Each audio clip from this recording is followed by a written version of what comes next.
Okay, we're back in the garage. So I'm having an issue with the bike. It's pulling to the right. And I can see that my handlebars are a little bit off when I'm going straight. So I'm gonna show you how to align the bike.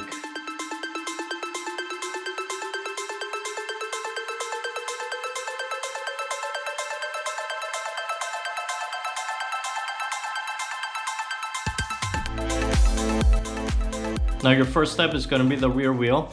If the back wheel is not straight, it's a little bit off, that's going to cause the bike to pull on one side. They give you these marks here from the factory so you can position the buchalanga here, this thingy, so you can have both sides equally. But I'm not sure if that's accurate. Sometimes those thingies are not accurate, so I like to use a caliper. So I just go like this. I then lock it in place and check the other side. So that's right on the money.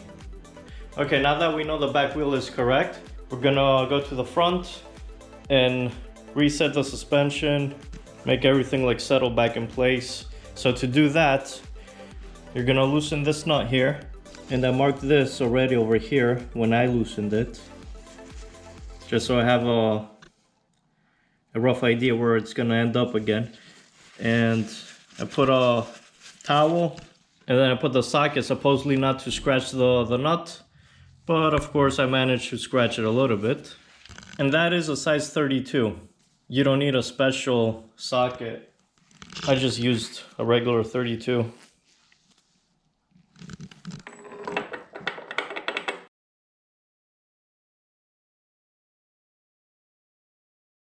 Now this bolt and this bolt you're not gonna touch, that's gonna stay right there.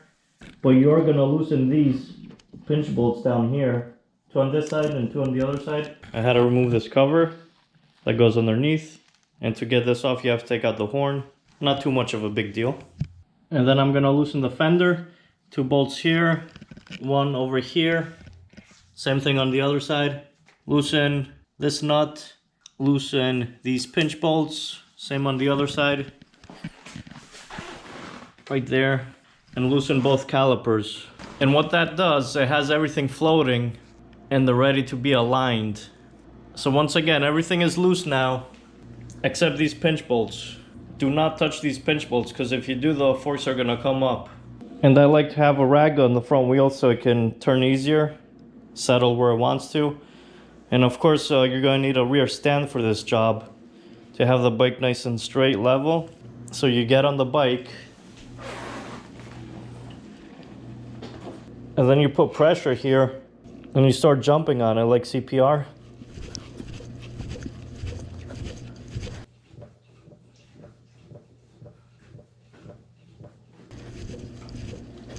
Okay, you do that a couple times, and then you gently get off the bike. Don't touch the steering, don't make it turn, nothing. So what that does, if the shocks are like a little bit crooked, you know, from the triple tree clamps, so that makes the fork settle in straight.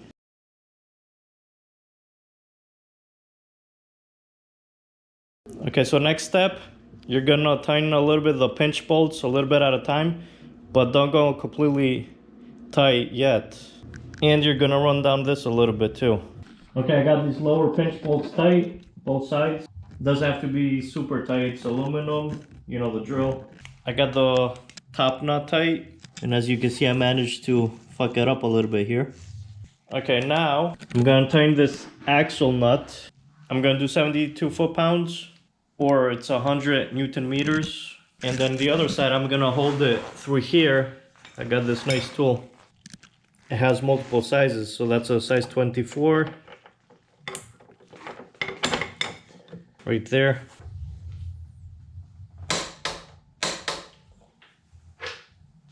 Next I'm going to do these pinch bolts here on this side specifically, and those are 23 Newton meters, 16.5 foot-pounds.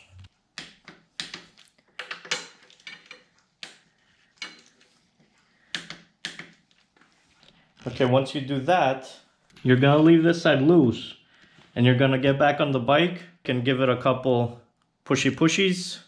And what that does, this side fork here, it's gonna slide and find its center line with the axle. Because if you tighten it right now, it might be a little bit off, and that could cause stress on the forks.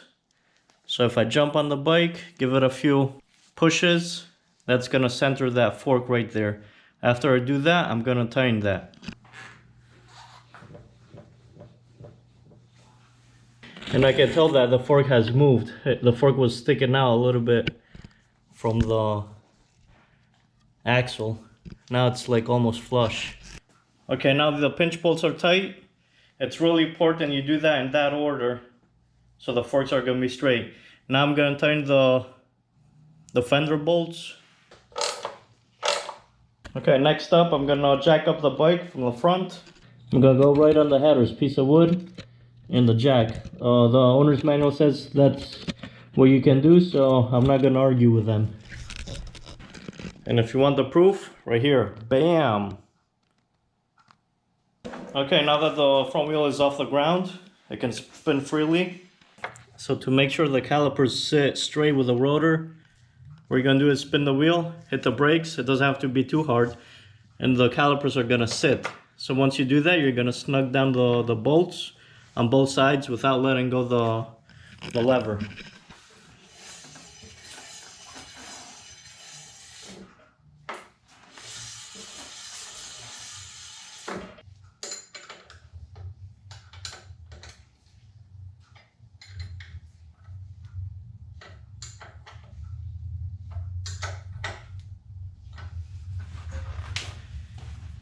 Don't let go of the brake, it's important, you know? Okay, those badass Brembo calipers are snug. Now we're gonna torque them down. I'm gonna check my Hayabusa Bible here. It says 39 Newton meters or 28 foot-pounds.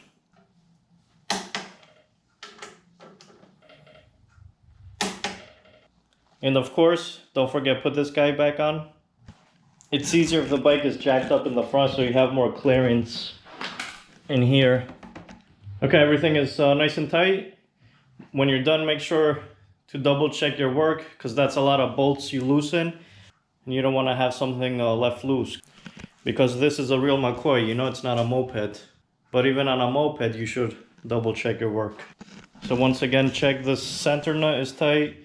Check the yoke clamps, the caliper bolts, axle, pinch bolts, fender.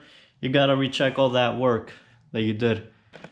Okay, and this issue can be caused if you take off the wheel, if you drop the bike, if you do fork repairs, if you take them off, you know, whatever, change the seals.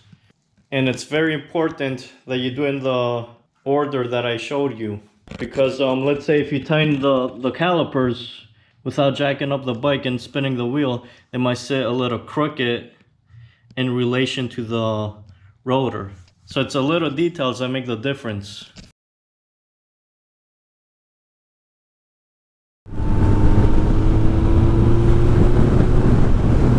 Okay, and it goes straight now. Before it used to pull, so we're good. Nice and straight now. Man, that was bugging me. I'm so happy for this. Now sometimes the bike might pull.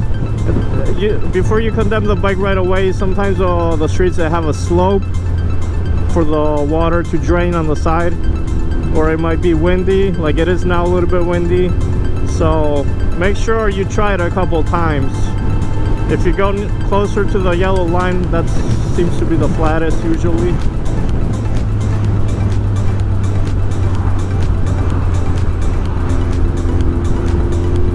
So I'm pretty happy with the results.